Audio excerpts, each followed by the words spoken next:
Bonjour chers auditeurs de l'émission Le Pain Matinal, une production du ministère Ta Seconde Chance International, un rendez-vous qui nourrit ton âme et t'invite dans la présence de Dieu chaque matin. Cette émission comprend deux moments forts. L'exhortation présentée par Dr Dorian pour fortifier ta foi et la parole en mission ou bien les promesses de Dieu proclamées pour libérer ta victoire. Lorsque tu arriveras dans cette deuxième rubrique de la parole envoyée en mission, je te prie de délier ta langue, de proclamer avec foi pour libérer ta victoire. Alors bien-aimé, installe-toi, reste jusqu'à la fin, car chaque parole est une semence de vie pour ta journée.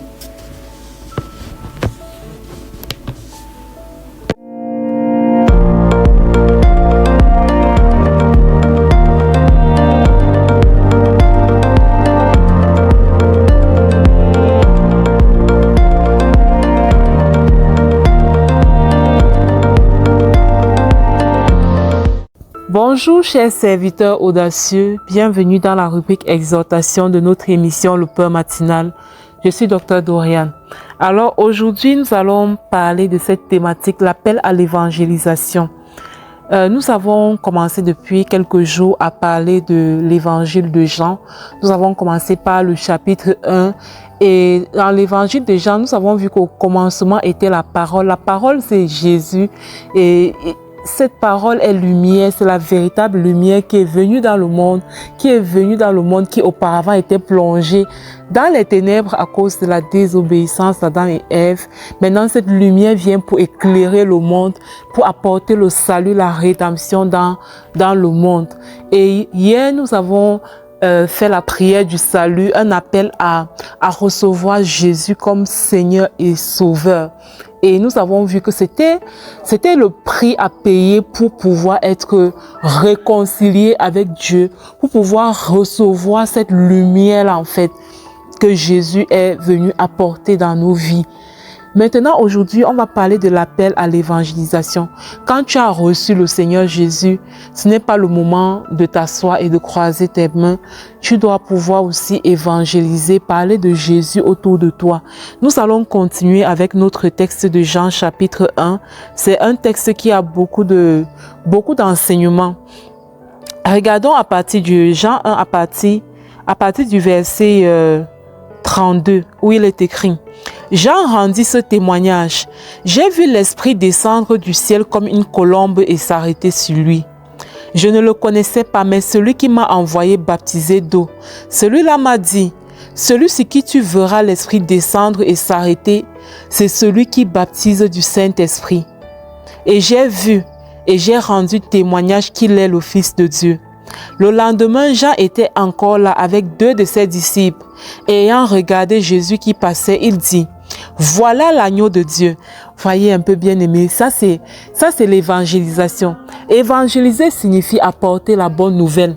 Évangéliser signifie connaître quelque chose de bien et parler de cette chose de bien à quelqu'un d'autre pour que cette autre personne puisse en bénéficier. Il lui a dit,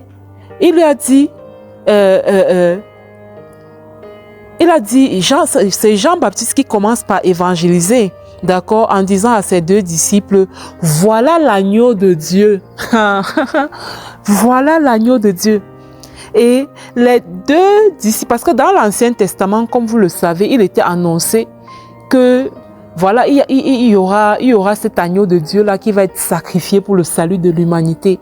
Donc, quand Jean-Baptiste dit voilà l'agneau de Dieu, ces deux disciples avec qui il était comprennent directement de qui il s'agit.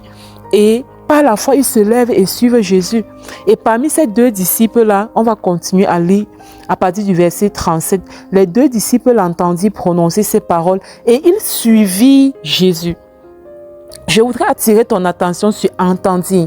Donc, Jean a évangélisé, Jean-Baptiste a évangélisé ses deux disciples en disant: voilà l'agneau de Dieu. Ces deux disciples ont entendu cette bonne nouvelle et se sont levés et ont suivi Jésus. Donc, le but d'évangéliser pour nous, c'est quoi? C'est que nous puissions apporter la bonne nouvelle de l'évangile. La bonne nouvelle de l'évangile qui est qui est la venue de Jésus-Christ, sa mort à la croix et sa résurrection 3 jours après. Parce que c'est en ça que se résume l'évangile. La venue de Jésus-Christ, l'incarnation de Jésus-Christ, donc esprit fait chair, sa mort à la croix et sa résurrection 3 jours plus tard. Donc ça, c'est la bonne nouvelle de l'évangile, l'amour de Dieu. Parce que Dieu nous a aimés, c'est par amour qu'il nous a aimés pour nous envoyer Jésus. Donc quand nous annonçons cette bonne nouvelle de l'évangile, ceux qui entendent et qui croient en cet évangile suivent pas un homme, pas nous qui avons évangélisé, mais décident de suivre Jésus afin de profiter de la même lumière que nous en fait. Voyez, nous continuons avec le verset 38. Donc, au verset 37, il est écrit, « Les 2 disciples l'entendirent prononcer ces paroles et ils suivirent Jésus. » Jésus se retourna. Donc, verset 38, Jésus se retourna et voyant qu'ils le suivaient, il leur dit, « Que cherchez-vous » Ils lui répondirent, « Rabbi, ce qui signifie maître, où demeures-tu » ? « Venez, leur dit-il, et voyez. » Ils allèrent et ils virent où il demeurait et ils restèrent auprès de lui ce jour-là. C'était environ la 10e heure. André, frère de Simon-Pierre, était l'un des 2 qui avaient entendu les paroles de Jean et qui avait suivi Jésus.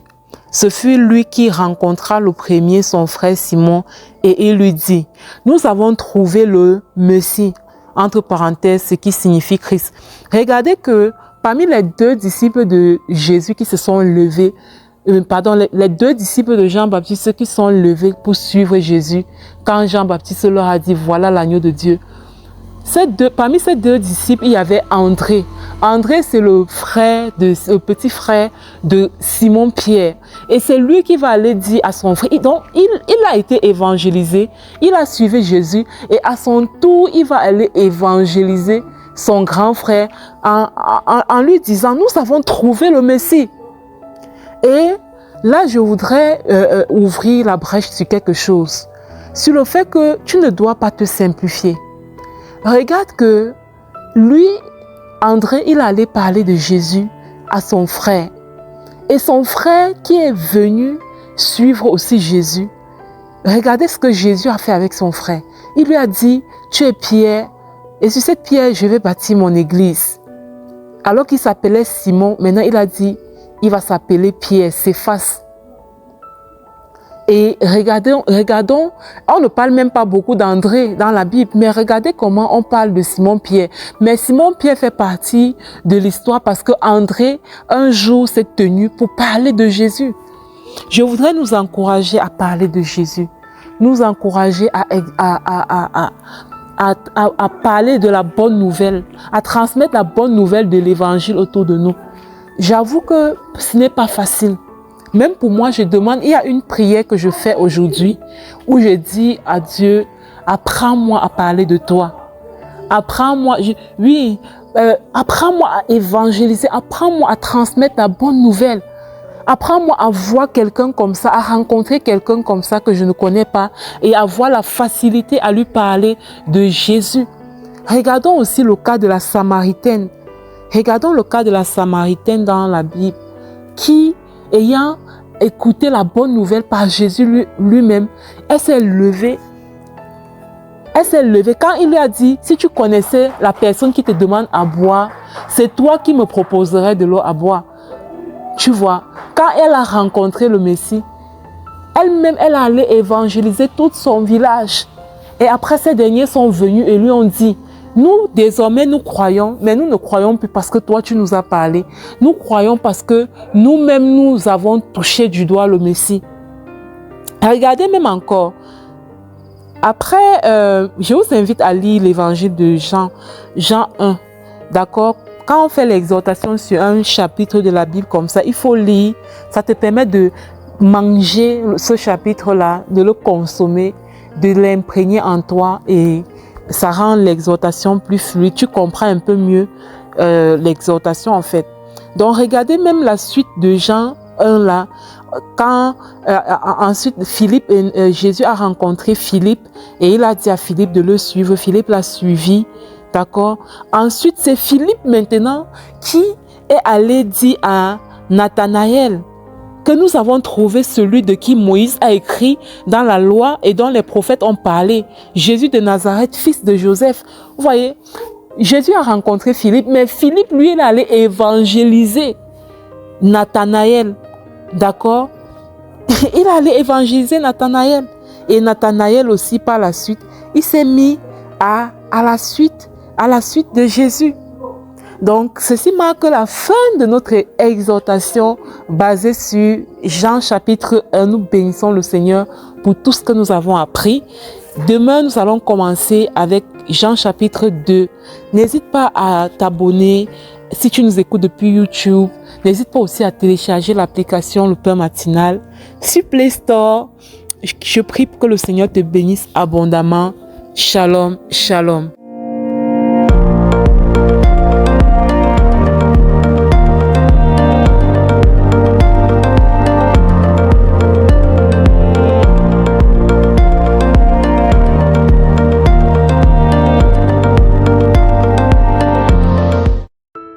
Bienvenue dans cette deuxième partie de l'émission Le Pain Matinal du ministère Ta Seconde Chance International. Je suis Lina pour la parole, proclamée, déclarée et envoyée en mission. Bien-aimés, aujourd'hui est un jour particulier. Nous continuons avec notre émission sur la série de la repentance et du salut. Mais aujourd'hui, l'Éternel nous donne une parole particulière. Il dit aujourd'hui, revenez à la chambre haute. Revenez à la chambre haute. Waouh! Bien-aimé, l'Esprit du Seigneur t'appelle aujourd'hui. Il te dit de revenir à la chambre haute. De revenir au lieu de l'intimité, de la prière, de l'attente et de la dépendance totale à Dieu. C'est dans la chambre haute que les cœurs ont été préparés, que les vies ont été purifiées et que la puissance d'en haut a été déversée sur les disciples.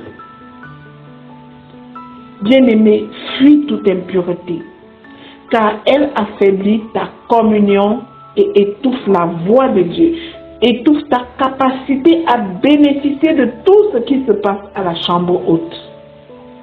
Le Seigneur appelle son peuple à se mettre à part, disponible et obéissant.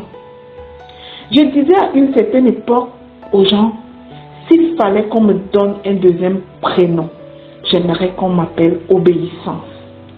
Parce que je veux obéir à Dieu. Je veux faire la volonté de Dieu.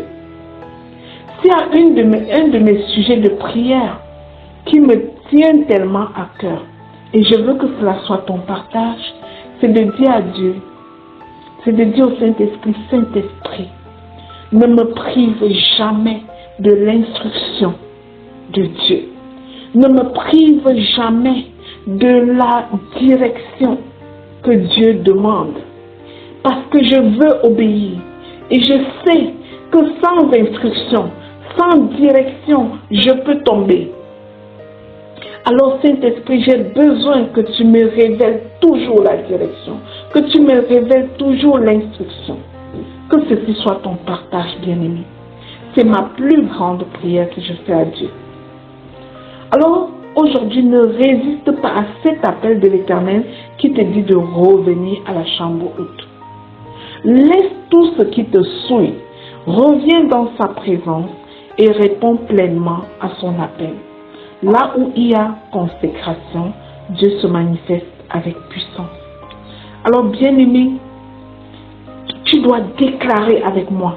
Viens, on va proclamer et déclarer. Jusqu'à ce que cette soif de la chambre haute devienne brûlante en chacun de nous. Je proclame et je déclare que je reviens à la chambre haute au nom puissant de Jésus-Christ. Je choisis l'intimité avec Dieu.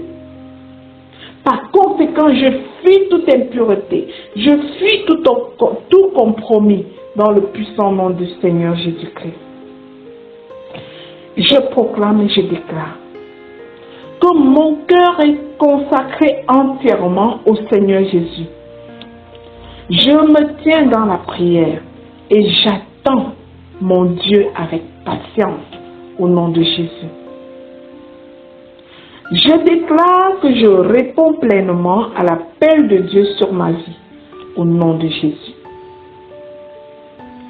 Je déclare que mon esprit, mon âme, mon corps appartiennent à Dieu. Je suis toute entière à Dieu au nom de Jésus. Je déclare la sainteté divine sur ma vie. Je reçois la puissance d'en haut sur ma vie au nom puissant de Jésus-Christ. Je proclame et je déclare que je marche dans l'obéissance et la vérité de Dieu au nom de Jésus. Je déclare que ma vie est disponible pour la gloire de Dieu au nom puissant et glorieux de Jésus-Christ. J'annonce à la terre, à la mer, au ciel, à toute l'œuvre de la création, que je réponds à l'appel de Dieu aujourd'hui au nom puissant de Jésus-Christ. Je scelle et sécurise ces proclamations dans le précieux sang de notre Seigneur Jésus-Christ. Je déclare qu'elles sont oui et amen dans chacune de nos vies. Au nom de Jésus, amen, amen, amen. Bien-aimé, si tu es béni par cette émission, le pain matinal du ministère Ta Seconde Chance, et par cette série précisément sur la repentance et le salut, je te demande de rendre grâce au Seigneur et surtout de partager cette série sur la repentance et le salut à tous les bien-aimés qui sont en captivité entre les mains de l'ennemi. Bien-aimés, surtout, télécharge l'application Le Pain Matinal sur Play Store et demande à plusieurs autour de toi de télécharger cette application afin qu'ensemble, nous puissions véritablement revenir à la chambre haute comme demande notre Dieu. Prendre notre temps chaque jour pour nous connecter à cette émission, écouter les exhortations, déclarer les promesses de Dieu sur notre vie, c'est revenir à la chambre haute. Que la grâce de Dieu soit sur ta vie, que le sang de l'agneau soit sur ta vie et te sécurise au quotidien. Amen, amen.